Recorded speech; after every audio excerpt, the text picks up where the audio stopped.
We are up at the most beautiful government building in the United States of America. It basically is nestled up against the foothills in Boulder, right below the Mesa Trail. Dan King and I sit outside on a blue sky morning in Boulder, Colorado. A blocky adobe-colored building designed by the famous architect I.M. Pei houses the National Center for Atmospheric Research, or NCAR. The NCAR Mesa Lab and foothills of the Rocky Mountains tuck around us as we look out onto the surrounding city and flat landscape tapering off to the east. It's one of my favorite places to ride my bike up to because you get a very, very good climb with very little traffic and very friendly drivers. And if you're really up for some kick-ass workout, you can just do a whole bunch of loops. Dan rode his bike to meet me for the interview. Colorado is home to some pretty ambitious athletes and outdoor enthusiasts.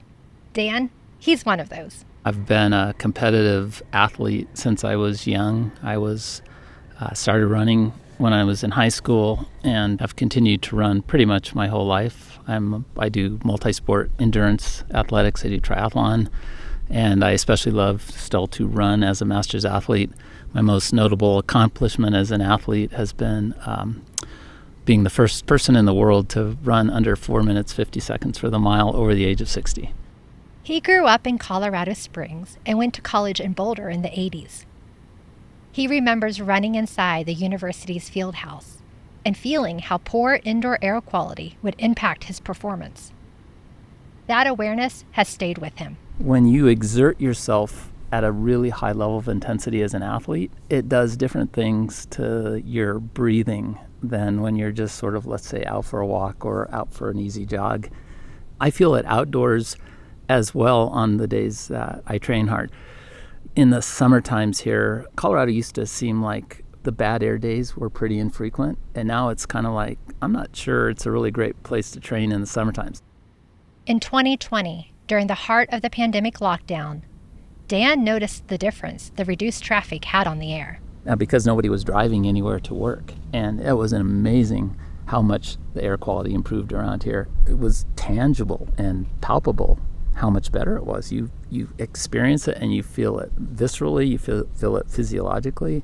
You don't have the post-workout hack fests and things like that. During those early months of the pandemic, a reduction in cars on the roads did help improve the air some. But that didn't last.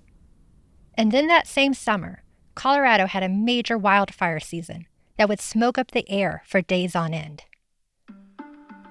Serious athletes have to weigh the risk of training and racing in subpar air. Dan's sister is one of those.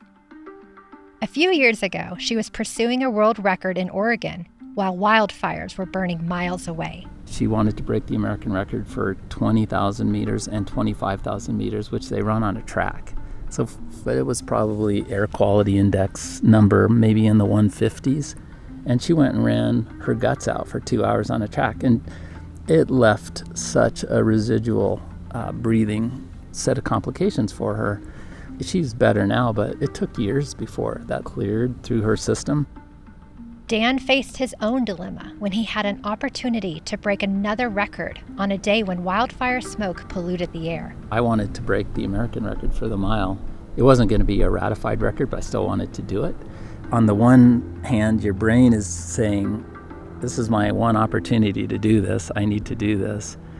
And, it's the power of goals and having put so much energy into getting to a certain level of fitness. On the other hand, you're like, this is such a bad idea. Why am I going to do this to myself? It's easy to skip a hard training day if the air just is really bad outside. You look at your phone and the AQI is 125. It's like, no, I'm not going to train today. I'm not going outside. I'll do something indoors. But when you put goals, you set goals for yourself as an athlete, and they're out in the distance, and you put such a time and energy commitment into achieving something, it's really hard to walk away from it because the air doesn't seem great. Dan has to weigh the trade-offs of his goals with the reality of things out of his control, such as achieving a new record which he may only have one shot to do, especially as a masters athlete in his 60s. You can't reverse the clock on aging. Or protecting his health.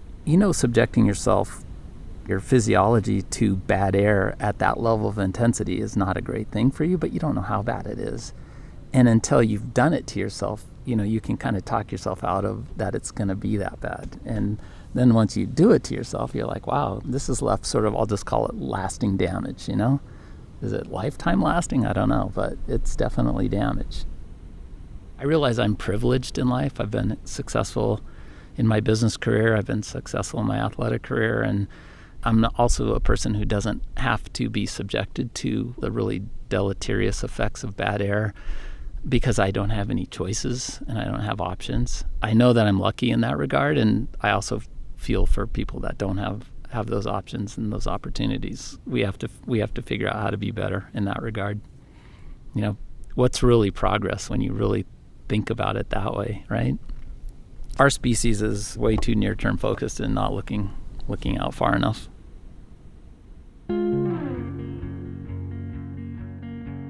Poor air quality can impact anyone's ability to breathe. And athletes and outdoor enthusiasts are just another group that sees and feels the effects. Research shows that exposure to an air quality index, even in the good to moderate classification, can impact a runner's time. And when the air quality index reaches 101 or above, which is the next level up from moderate and called unhealthy for sensitive groups, outdoor exercise is discouraged. Dan's awareness of the significance of air quality came through his direct experience. But many people might not be as explicitly aware. And maybe even more critically, once we know about how poor air quality can impact our health, what does it take to change our behaviors, either to reduce our exposure or how we contribute to it? My name is Kristan Uhlenbrock, and from the Institute for Science and Policy, this is Clearing the Air, the hazy future of our skies, an 8-part series about the state of air in Colorado and how we are navigating this complex problem that knows no borders.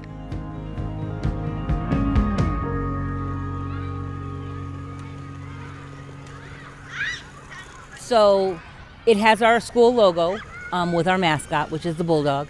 It is purple. I'm outside at a local middle school, Prep Academy, which is a pathway school and part of the Denver public school system, looking up at a flagpole that has a box mounted to it. And then it's got a solar panel connected to it, and then it just transfers that information inside to our TV. It's one of the Love My Air sensors sponsored by the city of Denver. I'm meeting with Brett Champion, a science teacher here. I've been teaching for 27 years. And Ephraim Milton, an outreach and education coordinator for the Love My Air program. Been with the Love My Air program for about a year and some change. The sensors are, they monitor PM 2.5. In a lot of these schools, there is a TV display as well that shows what the air quality is in that area. The Love My Air program started in 2018 by a grant from the Bloomberg Mayor's Challenge. The program is about reducing air pollution and limiting exposure through behavior change, advocacy, and community involvement. It started with schools, initially targeting those that have high rates of kids on reduced and free lunches. The idea of putting monitors at schools is important because kids' health is at increased risk from poor air quality. Unfortunately, a lot of the schools that have these high asthma rates are still underreported asthma. So you still have an asthma rate of like 20% at the school, but there still could be a ton of students that still have underreported or no reported asthma because they can't get an inhaler or go to the doctor or something like that. The program has grown to more than 40 monitors in schools, and it's created a network of data that is easily viewable via the Love My Air app. We want to expand the program to beyond schools as well. And so we're talking about working with some of the local clinics that we have around Denver. Having that monitor at a clinic or at the school that kind of gives our community, our children, our students, whomever, the information they need to make decisions about, all right, what can I do when there is poor air quality? For Brett, she likes the hands-on learning it provides to teach difficult concepts to kids. When Brett started teaching at prep, she noticed 2 large TV monitors in the school's main hallway. Neither one of them were on at the time, and I was just like, I wonder what those do. Well, then finally, the Love My Air TV got turned on, and I was like, well, what is that? And I would walk by it, and I would look at it. And then I figured out, I was like, okay, that's air quality. But why? Like, why do we have it? Like, what do we do with it? It's just there? Brett learned about a teacher training for the Love My Air curriculum, so she decided to sign up. And so I went to the training, and I was like, oh my gosh, okay, this is great. Now I've got to figure out, how do I use this, right? And we were doing project-based learning at that time, so we were creating projects for kids. I was like, oh my gosh, we're doing one on pollution. We are going to figure out, what is it about pollution? Like, what do we know about our air? Like, do we care about our air? Should we care about our air? Like, what should we care about? And I started it every Friday. The kids would get together for about an hour and a half, and we would just look at pollution and how it affects us and what are we doing that affects our air quality. And, you know, the kids were not interested. I can't even be like, oh my God, they were so into it, because they weren't. But they started to get into it, right? Certain aspects of it made them spark. And there was one day where I was absent, and it was when the fires, I can't remember where the fires were at that point. But there were fires, and our air quality was bad.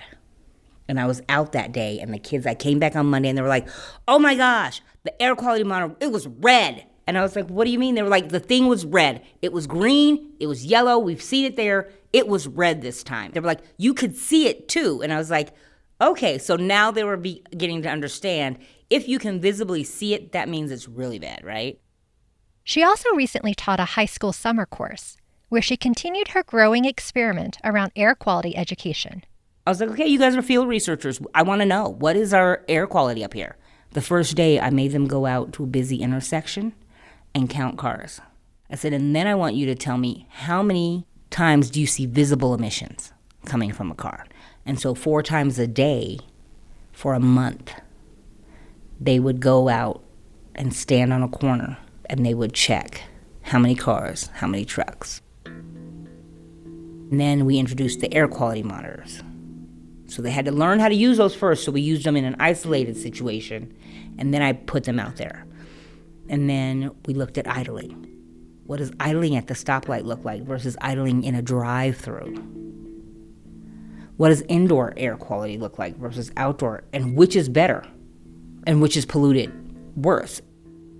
So having them dig into it and looking at the particulate matter, like which of the particulate matters is worse? Is it the PM10? Is it the PM2.5? Or is it the PM1? Over time, the students became more and more engaged with the project. One day, a group had a theory that the air quality was the worst at their intersection when 6 semi-trucks were lined up at the light. They then used their data to test their theory. It held up.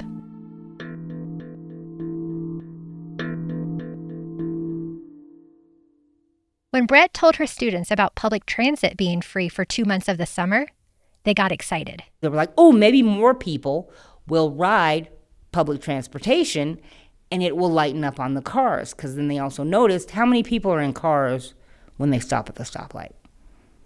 And they were like, a lot of times it's 1. Yes, but we just got out of the pandemic, and so people are still probably not wanting people in their car, you know. And then they were like, so that's why ride sharing is good. And so it was really good to see them then thinking past what I had given them and trying to figure out, how do we solve those types of problems? You know, I make them think about, what are things that are out of the control of people? Okay, now what are the things in control of people? So if we can't control this area over here of natural pollution, how can we then control what we're doing. That's the problem. Awareness can be a key driver for change. And while behavior and system changes are difficult, it doesn't have to be big to have ripple effects. Good morning, everyone. I am pleased to officially announce that RTD will be offering the Zero Fare for Better Air program again this summer.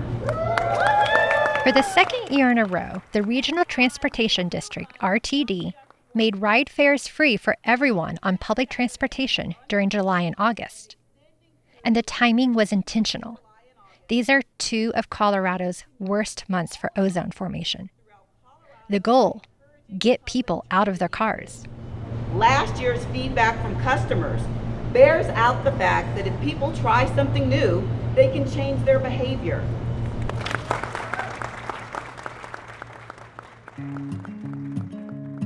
I lived in Washington, D.C. before moving to Colorado.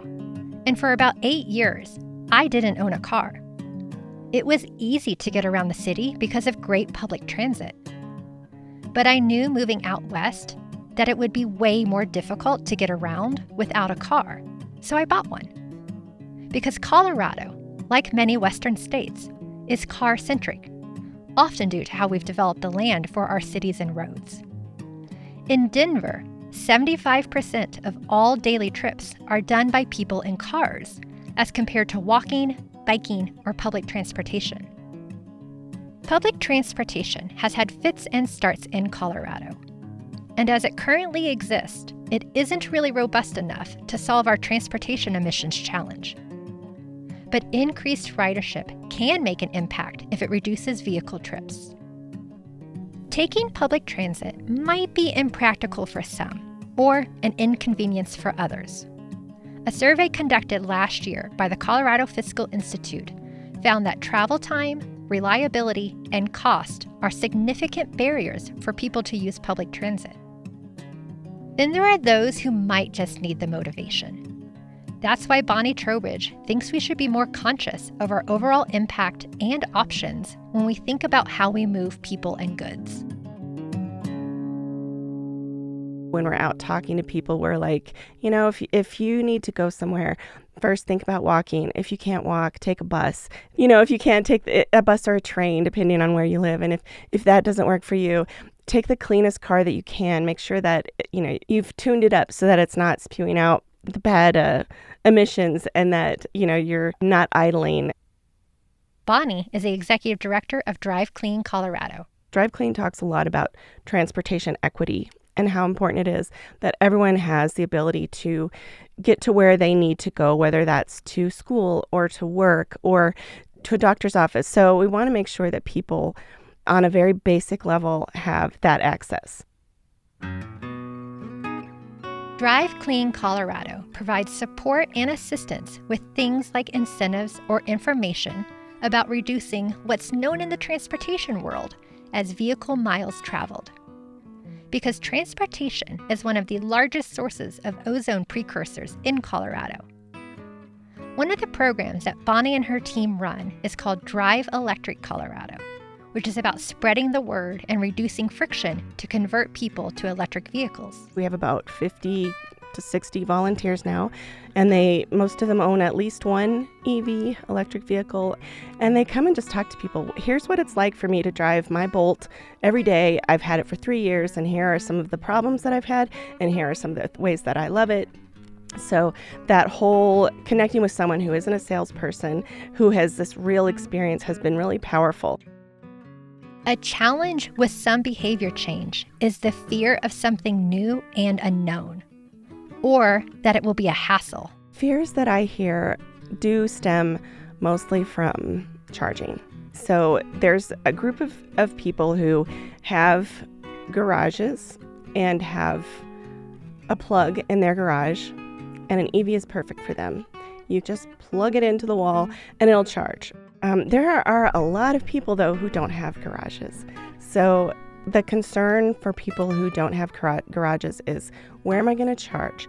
Is it going to be super expensive for me to charge if I'm not charging at home overnight? And when I get to the charger, is it going to work?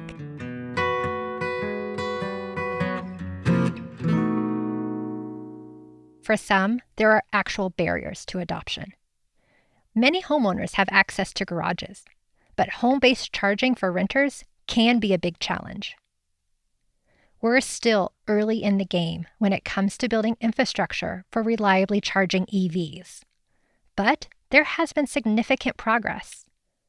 In the U.S., there are 58,000 public EV charging stations. That's compared to about 145,000 gas stations. The push to get people into electric vehicles is on full throttle. In 2020, Colorado passed a rule requiring automakers to ensure 5% of their vehicles for sale were EVs by 2023. And globally, about 11% of new car sales are electric. Another obstacle can be the cost. So some policymakers are being creative by making EVs more financially accessible to lower-income populations. There are tax credits, incentives, and rebates all over the place. For example, the Colorado Energy Office has an interesting approach where starting in 2024, if you buy a less expensive EV, you will receive a greater tax rebate than the more expensive models. And while all these steps are trying to solve a problem, it can still be difficult for people to afford an EV or even navigate the options. All those incentives, it's really complicated right now, and every person we talk to has a different story, because especially on the consumer side, the incentives are based on how much money you make, where you live, what kind of car you're looking at, where that car is made, where the batteries are made, where you live within the state, who your utility is. That's a lot of variables. So if we had a simple way for people to get a voucher, and it's like a cash voucher that then they say, okay, I'm going to buy this car from my neighbor, and I take it and it exchanges like cash. If I had a magic wand, I'd figure out a way to do that. Research shows that moving to EVs is an important mitigation tool to combat climate change and local air pollution. But there are trade-offs that will need to be solved for. Charging an EV using a coal-heavy electric grid, like in parts of the Midwest, can defeat some of the benefits. Also, EVs can be heavier and wear down tires faster, adding particulates to the air. And then there's the ever-present challenge of mining for critical mineral resources. It's important to think about these challenges as a whole system. I think that scaling something that is still so early stage is exciting, but it's also a little scary, and it's one of the things that keeps me up at night. I just keep thinking, are we going to build something that then we can't easily adjust when something comes along that's like, oh, this is a better idea. So how do we make things that are retrofittable in some cases? Or right now, these vehicles that are being run on a coal grid, as that grid continues to clean and we get more renewable energy, then what are we doing to make sure that every piece of that car is cleaner? The batteries are being made more sustainably. More importantly, what are we doing to talk to people about let's walk more? What are we doing with cities to make sure that cities are safe? And how are we working with rural communities that need to get places where it's not easy to walk? So it's the big picture that we have to be thinking about. In our complex, modern, consumerist society, we invariably face trade-offs. Addressing one aspect of the issue may demand innovative solutions elsewhere in the system. And as we grow more conscious of the far-reaching impacts of emissions on our health, the economy, and the environment, we need to make hard choices. Because the status quo has proven unsustainable.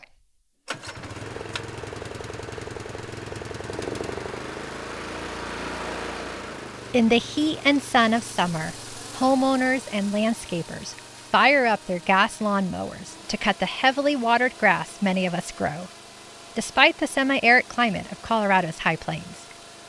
And this is the worst time to add ozone-causing emissions to the atmosphere.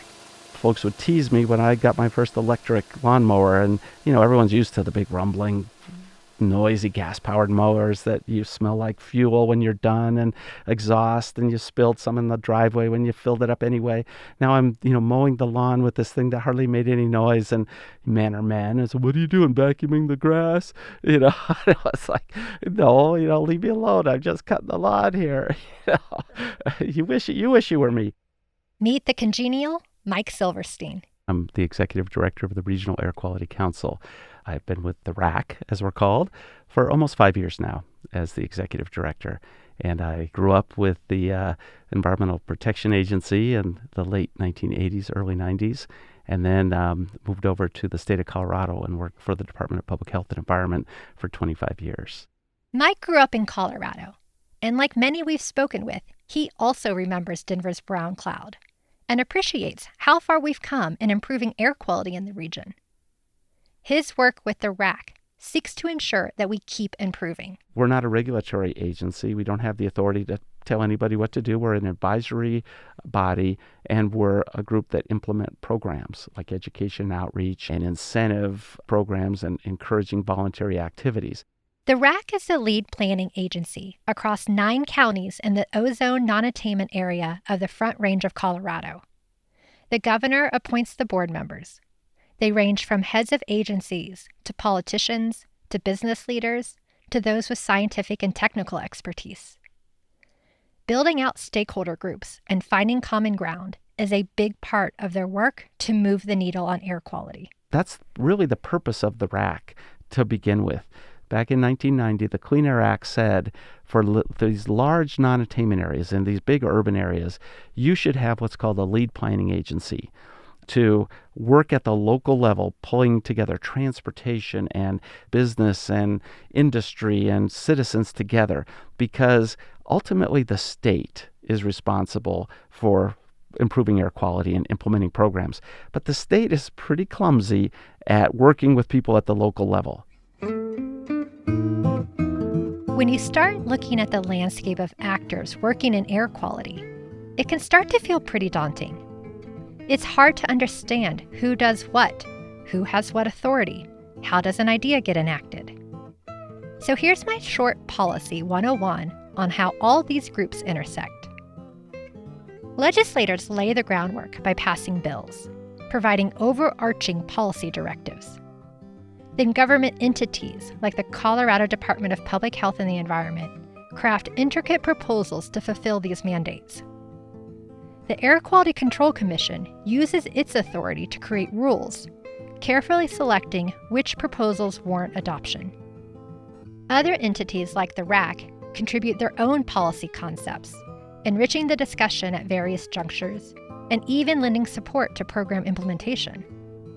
Then there are numerous influential organizations, like nonprofits, businesses, and associations that advocate for specific policies and programs. When we were recording this episode, the RAC was leading a proposal to reduce emissions from lawn and garden equipment in the ozone non-attainment region.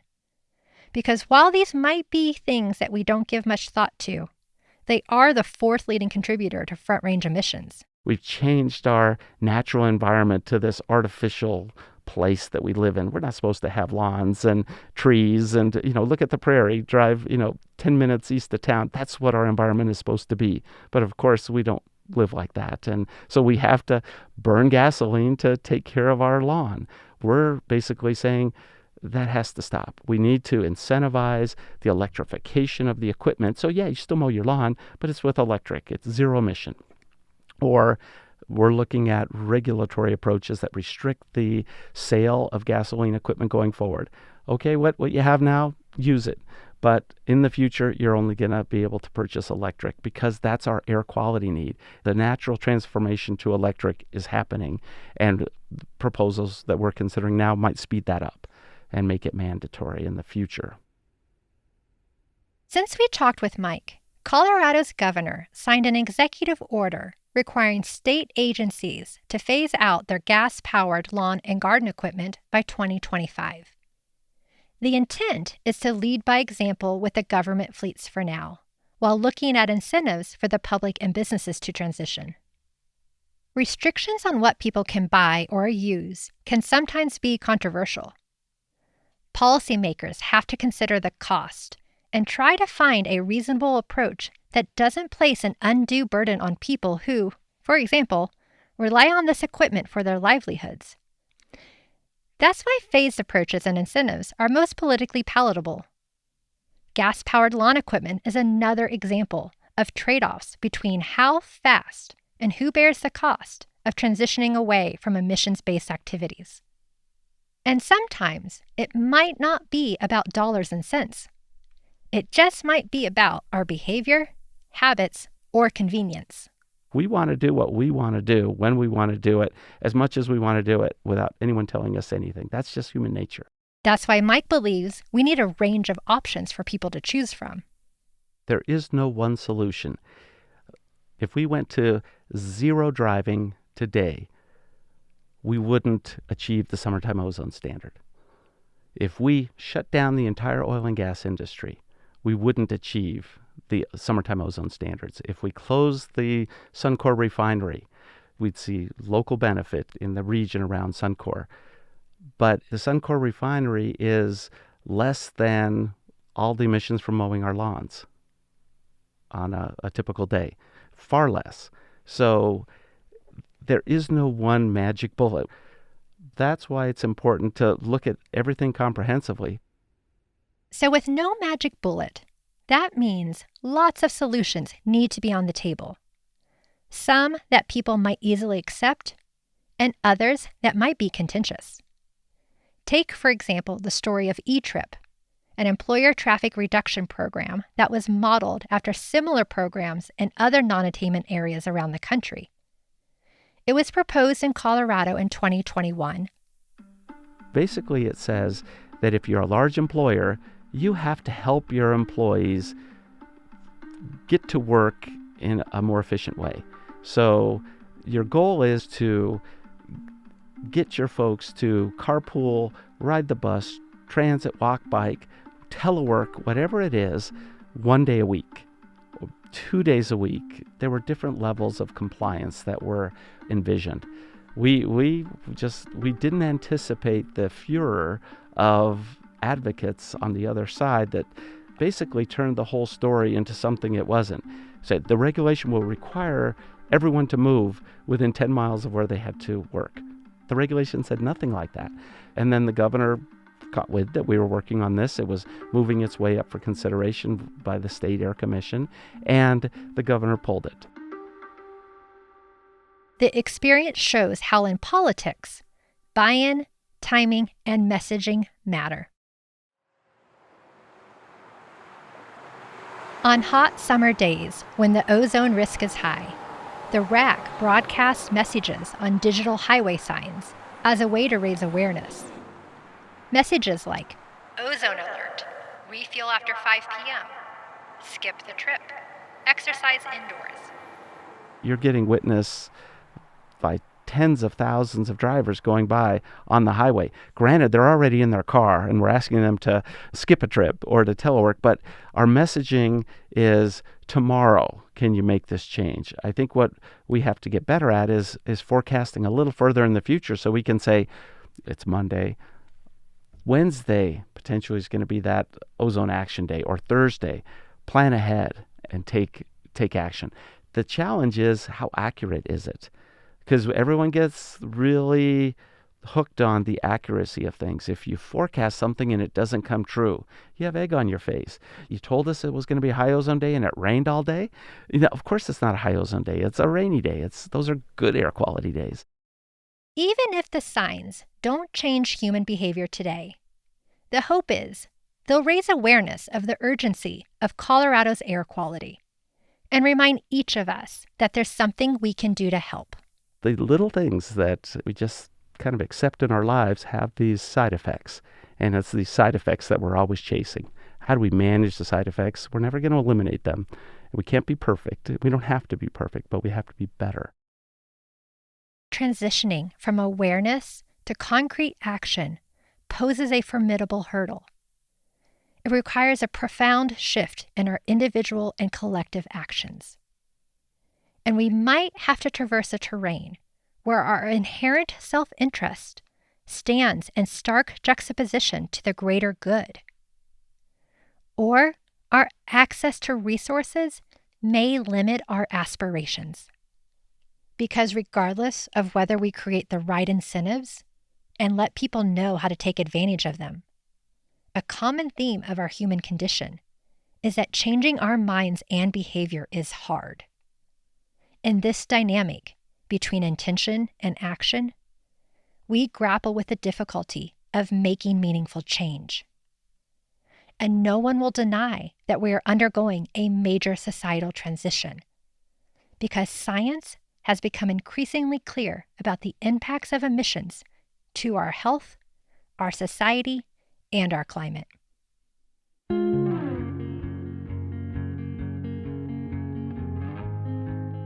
In our next episode, we'll unpack some of the more direct links between air quality and climate change by looking at air monitoring and changes in oil and gas.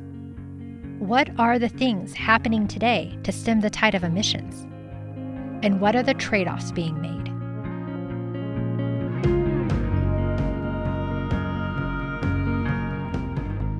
Laws of Notion is a production of the Institute for Science and Policy at the Denver Museum of Nature and Science. To learn more about this season, visit clearingtheair.org.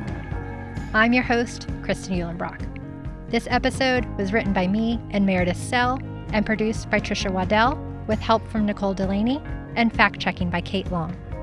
Sound design by Seth Samuel with tracks from Epidemic Sounds and audio support by Jesse Boynton. For a full list of credits, check out the show notes. If you have learned something new, please rate, review, and share this podcast. Thank you for listening. See you next time.